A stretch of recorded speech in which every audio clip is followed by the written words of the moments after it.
오늘 우리가 함께 읽은 이 본문은 어찌 보면 하나님의 사랑의 확증성을 명확하게 얘기해주고 있다라고 생각이 되어집니다.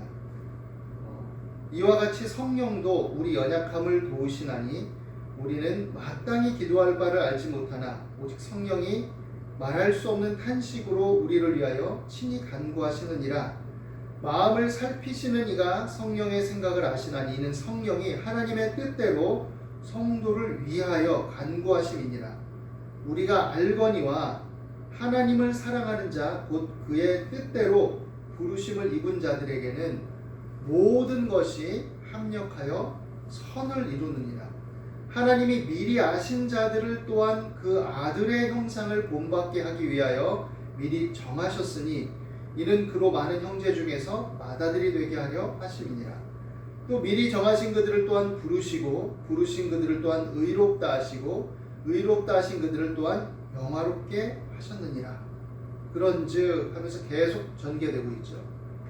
하나님께서 우리를 그리스도 예수 안에서 택하여 부르시고 우리가 믿음으로 하나님께 나아가 하나님의 은혜를 받은 자들로서 살아가고자 할 때 우리를 홀로 내버려 두지 않으시고 하나님의 영이시요 또 부활의 영이신 성령께서 우리 안에 함께 하신다라고 말하고 있습니다. 때때로 우리가 힘겹고 고난과 어려움과 고통 속에서 우리가 어떻게 해야 될까? 어떤 길을 가야 될까? 또 무엇이 정확한 하나님께 아뢰는 기도일까? 그것은 하나님께 아뢰는 내 마음의 여러 어려움에 대한 토로, 또 바라는 소망, 희망, 소원 이런 것일 수도 있지만 또한 그 과정을 통해서 내가 이렇게 살아가야 되겠구나, 이렇게 행해야 되겠구나 라는 것을 자각하는 것과 연결되어 있죠. 왜냐하면 우리가 무엇을 어떻게 해야 될지 알지 못하고 또 그렇기 때문에 무슨 기도를 해야 될지 몰라서 그냥 어떻게 보면 주여 하고만 외치거나 아니면 그냥 조금은 동떨어진 기도를 하고 있을 때라도 하나님은 하나님의 성령으로 말미암아 우리 안에서 친히 우리의 속을 감찰하시고 무엇이 정말 필요하고 중요한지를 아시는 성령의 교통하심 속에 하나님께서 우리 모든 것을 다 헤아리시고 아신다라는 것을 말씀하고 있기 때문입니다. 그래서 예수님께서 십자가를 지시고 또 부활하시고 제자들에게 보이시고 다시 하늘로 올려 가시기 전에 너희에게 또 다른 보혜사를 보내겠다고 하신 말씀처럼 또 다른 보혜사, 여기서 다른이란 말은 동일 본질을 의미하는 언어를 씁니다. 다른이라는 것이 서로 완전히 다른 것을 의미하는 단어가 있고 그 당시의 용어 속에 똑같은 다른 이것을 의미하는 용어가 있죠. 여기서는 똑같은 동일 본질의 다른을 의미하는 그런 단어를 쓰죠. 그래서 그 다른 보혜사, 즉 돕는 자, 변호인 이런 의미의 보혜사는 바로 예수님과 동일하신 분, 즉 예수님이 너희와 함께 하셨던 것처럼 너희와 함께 할 분, 바로 그분이 성령이시다라고 말하고 있는 것이죠. 그래서 성령께서 때로는 믿는 자들 가운데 거하시며 믿는 모임의 회중 가운데 운행하시며 아무 말도 없으시고 자신을 드러내시지 않는 것 같지만 그 속에 섭리 가운데 우리의 개성과 인격과 독창성과 주체성과 판단을 다 존중하시고 내버려 두시지만 그러나 그 속에 또 보이지 않게 일하시고 일을 이루어 가시고 또 우리를 위해서 우리가 하나님을 향하고자 할 때 우리를 도와 우리가 합당한 판단과 기도에 이를 수 있도록 이끌어 주신다라고 말하고 있는 것이죠. 그런데 우리가 스스로 저항하고 하나님의 뜻을 따르지 않고자 하고 기도하지 않으려 하고 하나님의 말씀에 귀 기울이지 않으면 성령께서 우리 안에서 아무리 어떤 일을 행하시고 깨닫게 하시려고 해도 듣지 못합니다. 깨닫지 못하게 되죠. 왜냐하면 내 스스로 막는 거죠. 예수님이 십자가를 지시고 구원의 은혜를 선포하셨지만 그러나 누구에게나 열려있는 이 은혜를 받아들이지 않으면 누릴 수 없는 것과 마찬가지인 거죠. 그래서 우리가 그 은혜 안에 거하고 있음을 알아라 라고 그리스도인들에게, 신자들에게 하나님은 말씀하시고 있는 것입니다. 그리고 또 무엇을 말하느냐? 우리가 알거니와 하나님을 사랑하는 자 곧 그의 뜻대로 부르심을 입은 자들에게는, 하나님을 사랑하는 자들은 누굽니까? 바로 예수 그리스도 안에서 예수 그리스도를 믿음으로 하나님의 사랑을 믿고 하나님을 믿는 자들이죠. 그럼 하나님을 사랑한다 했을 때 이것에 있어서 우리가 때로는 부담감이 생길 수도 있어요. 아유, 저는 하나님을 그렇게 사랑하지 못하는 것 같아요. 저는요, 예배도 열심히 나오지 못하고 일이 바쁘고 사는 게 바빠서. 저는 봉사도 열심히 못합니다. 몸도 약하고요. 뭐 시간도 없습니다. 저는 헌금도 제대로 드리지 못해요. 뭐 먹고 사는 게 힘들어서 11조도 드리고 싶은데 못하고 헌금도 못하고 감사헌금도 못해요. 그래서 저는 하나님을 사랑하지 않는 것 같아요. 모자랍니다 라고 말할 수도 있겠죠. 근데 하나님은 그렇게 여기지 않으신다는 걸 알아야 됩니다. 우리가 힘겹고 어렵고 여러 정황 속에 처해 있는 것을 하나님은 다 헤아리시죠. 그리고 우리가 아이 같을 때 아이 같음을 하나님은 아시고 성장했을 때 성장했음을 아시죠. 예전에도 한번 나눈 예화 같은데 어떤 선교사님의 자녀와 관련된 예화가 있습니다. 어떤 이 선교사님의 한 어린 아이가 유치원에 갔다 와서 엄마에게 어느 날 말했어요. 엄마, 나는 엄마를 오만큼 사랑해요. 그러니까 사랑한다고 하니까 그래, 나도 널 사랑해, 이렇게 엄마가 얘기했어요.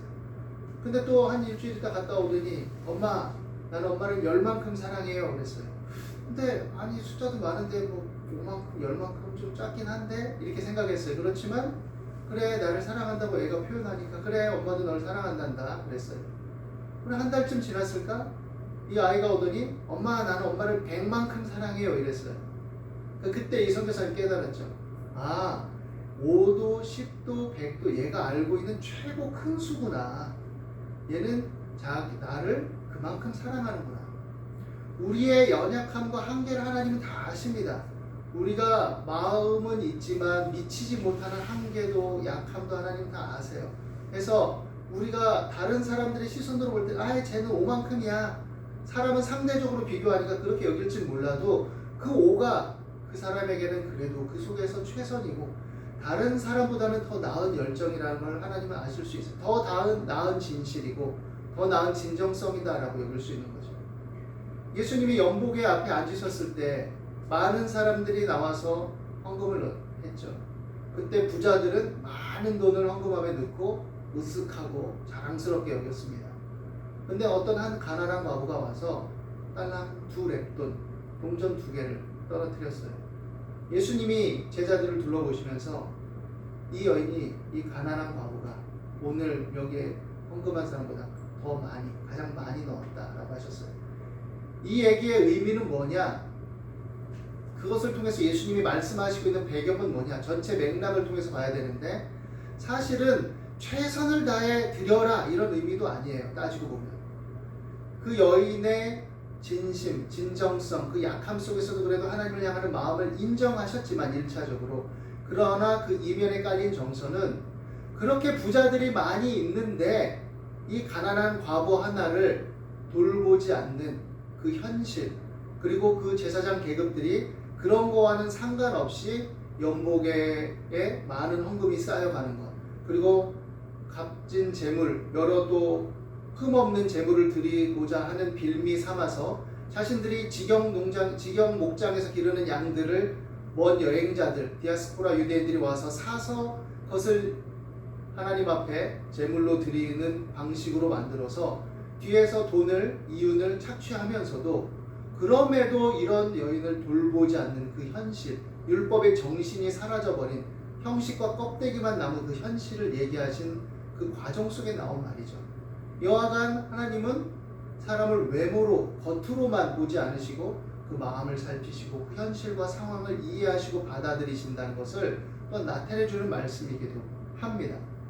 그러니까 우리가 하나님을 사랑하는 자라고 했을 때 상대적인 비교를 할 것이 아니라 내가 연약하지만, 나는 부족하지만, 아직 나는 신앙이 미흡하지만, 하나님 아는 지식이 좀 부족하지만, 그럼에도 나는 아이 같지만 하나님을 사랑해요. 하나님을 사랑하길 원해요. 하나님을 알고 싶어요 라고 나오는 자들은 하나님은 다 귀하게 여기시고 하나님을 사랑하는 자로 여기시는 거죠. 그런 자들에게 모든 것이 합력하여 선을 이룬다라고 말합니다. 하나님을 향해 살려고 하고 하나님 뜻대로 살려고 하는데 사람이 완전하지 못하니까 실수할 수도 있고 잘못할 수도 있고 잘못된 판단을 내릴 수도 있고 또 결정을 잘못할 수도 있고 그럴 수도 있어요. 그러면 이런 사람들은 또 그래도 잘 살아보려고 하는데 실수하고 잘못하니까 자책을 많이 하죠. 아휴 내가 그래서 내가 그래가지고 그때 안 믿는 분인데 내가 잘못 판단해가지고 나는 그래도 믿는 사람인데 그분이 오해하고 내가 괜히 하나님 영광 가린 것 같고 또 어떤 경우에는 내가 잘해보려고 한 건데 내가 이렇게 실수해서 다른 사람한테 손해도 끼치고 그럴 수 있죠. 그럼 막 자책이 되고 내가 회개가 되고 그런데 이미 엎질러진 물이고 막 답답하고 그래서 막 두렵고 근데 그럴 때 우리가 취할 건 뭐냐 1차적으로 그것을 인정하는 겁니다. 제가 그랬어요. 하나님 앞에서도 인정하고 사람과의 관계에 있어서도 내가 너무 실수했습니다. 내가 잘못했습니다. 제가 그런 의도는 아닌데 좋은 판단이 아니었습니다. 이로 인해서 좀 힘들게 돼서 미안합니다. 내가 잘못했습니다. 이럴 줄 알아야 되죠. 그렇게 하나님을 사랑하는 자들의 삶의 방향성, 하나님을 사랑하는 자들 그렇게 살아가려고 할 때 하나님은 그 실수도 잘못도 때로는 크게 실수하고 크게 잘못을 해도 그 모든 것들이 합력하여 선으로 귀결되도록 만들어 주신다라는 거죠. 그렇기 때문에 우리는 최종적인 결론에 이를 때 또 그 모든 과정에 어려움과 고난이 있지만 하나님께서 그것들을 오히려 유용하게 사용하시고 반전을 만들어 주신다라고 믿고 나아갈 수 있는 것입니다. 그렇게 내가 정직하게 인정하고 그 손해를 끼친 것에 대해서 내가 도우려고 하고 보상하려고 하고 이렇게 애쓴다면 오히려 정직하고 진실한 사람이라는 것으로서 그 사람의 평판이 귀결될 수도 있어요. 왜냐하면 웬만하면 사람들은 회피하려고 하고 어떻게 보면 축소하려고 그러고 도망치려고 하고 합리화시키려고 하고 잡아떼기도 하고 이러는데 그래도 믿는 사람은 사람이 완전하진 않지만 실수도 있지만 허물도 있지만 그러나 진실하구나 정직하구나 겸손하구나 라는 것을 알게 되면 또 하나님께서 그것을 사용해서 또 귀하게 역사할 수도 있는 거죠. 다양한 일들이 있죠. 물론 이것이 고지식하게 살라는 의미는 아닙니다. 지혜로워야 돼요. 어떤 대상이냐 어떤 관계냐에 따라서 지혜롭게 그것들을 해나가야 되지만 내가 잘못하고 실수하고 부족한 게 명백하다면 인정할 줄 알아야 되는 거죠. 그렇지만 하나님을 사랑하는 마음으로 살려고 할 때 그 약함과 허물에도 불구하고 하나님 도와주시는 거죠. 인간관계도 마찬가지입니다. 사람이 이렇게 교제를 하다 보면 좀 실수도 있고 잘못도 하고 막 말실수도 하고 왜 저래 짜증나게 이렇게 할 수 있는 사람도 있어요. 그런데 사람이 약해서 좀 부족해서 그리고 그렇다면 그리고 나서 또 자기 잘못을 인정하고 와서 또 잘 하려고 노력하면 그 사람에 대해서는 아주 피곤해 라고 할 수도 있지만 그 사람을 싫어하거나 멀리 배척하려고 하지 않아요. 그 사람을 정죄하거나 그 사람을 나쁘다고 규정하진 않습니다. 좀 잘 좀 해. 핀잔도 줄 수 있고 다 할 수 있지만 그래도 야 그냥 걔도 노력하는데 좀 같이 하자 이렇게 할 때들도 생겨나는 거죠. 그런데 실수가 그렇게 많지는 않아요. 약간씩 있죠. 뭐 그렇다 할지라도 그것을 뻔뻔하게 잡아떼고 아니라 그러고 자꾸 자기를 합리화시키고 자기 이익을 위해서 다른 사람을 은근슬쩍 속여 넘어가고 그러면 앞서 얘기한 사람보다는 전체적으로 오히려 나에게 크게 문제될 게 없음에도 그런 사람은 우리 속에서 쟤는 그런 애야. 이익이 떨어졌을 때는 이익과 관련이 없을 때는 딱 끊어지게 됩니다. 사람은 다 똑같아요. 다 알아요. 인격적 존재이기 때문에 다 압니다. 그래서 우리가 하나님 앞에서 진실하고 사람 앞에서 진실하고 그래서 그렇게 나아가고자 하나님의 자녀로 살아가고자 하는 것이 가치가 있다라는 것을 알아야 되죠. 그럴 때 하나님의 사랑의 확증성을 우리는 삶 속에서 체험하고 발견하게 된다는 것을 알아야 됩니다. 하나님은 결국에 모든 것이 합력하여 선을 이루게 됨을 나에게 보여주시고 확증해 주실 거예요. 그러니까 약함으로, 두려움으로, 실수로, 잘못으로 지나치게 떨고 위축되고 상하지 말고 하나님을 붙들고 관계 속에서 직면하고 부딪힐 필요가 있다는 것을 알아야 됩니다. 하나님은 미리 아신 이러한 택하신 자들을 하나님의 형상을 또 하나님이 보내신 그 아들 예수 그리스도의 형상을 본받게 하기 위해서 미리 정하셨다. 미리 정하셨다라는 것은 자칫하면 미리 정해서 누구는 선택하고 누구는 이미 버렸어 이런 잘못된 도식으로 생각할 수 있는데 이것은 신적 어법이에요. 성경에 나오는 현재 능동태 직설법을 써서 하나님 차원에서 봤을 때는 이미 그렇게 정해버렸어 라는 확신의 언어로 어떻게 보면 절대적인 언어로 우리에게 말씀하심으로써 우리가 담대하게 확신하도록 만들어주시는 그런 언어적 어떻게 보면 기술적 용어예요. 성경이 쓰는. 그래서 하나님은 너 미리 택했어. 너 이미 너를 아셔. 넌 이미 구원 받았어. 라고 우리는 앞으로 계속 살아가면서 그것을 확증하면서 살아가지만 인간적인 차원에서 봤을 때 하나님 차원에서는 이미 그랬다라고 함으로써 우리로 두려워 말고 담대하고 확신하라 라는 것을 일깨워주기 위한 성경의 어법입니다. 그러니까 하나님이 그렇게 택하시고 정하셨다라고 말하고 있는 거죠. 그러니까 하나님의 자녀로 이미 하나님의 형상을 본받을 자들을 이미 택하셨으니 그러한 자답게 살아. 지금은 너가 이 땅에 살면서 어려움도 있고 공색하고 또 때로는 가난하고 초라하고 병들 수 있을지 모르지만 그러나 이것은 여행과 같아. 너의 본질은 이미 그리스도 예수 안에서 하나님의 자녀야 라고 확증해 주시는 거죠. 그래서 두려워하지 마라. 내가 함께한다 라고 약속으로 확증해 주시는 겁니다. 그래서 하나님이 그 사랑에 대해서 뭐라고 말하느냐. 만일 하나님이 우리를 위하시면 누가 우리를 대적할 거냐. 자기 아들을 독생자를 아끼지 아니하시고 우리 모든 사람을 위하여 내어주시니까 어찌 그 아들과 함께 모든 것을 우리에게 주시지 아니하겠느냐. 누가 능히 하나님께서 택하신 자들을 고발하겠느냐. 의롭다 하신 이는 하나님이시니 누가 정죄하겠느냐. 죽으실 뿐 아니라 다시 살아나신 이는 그리스도 예수시니 그는 하나님 우편에 계신 자요 우리를 위하여 간구하시는 자시니라. 누가 우리를 그리스도의 사랑에서 끊으리요. 환난이나 곤고나 박해나 기근이나 적신이나 위험이나 칼이라.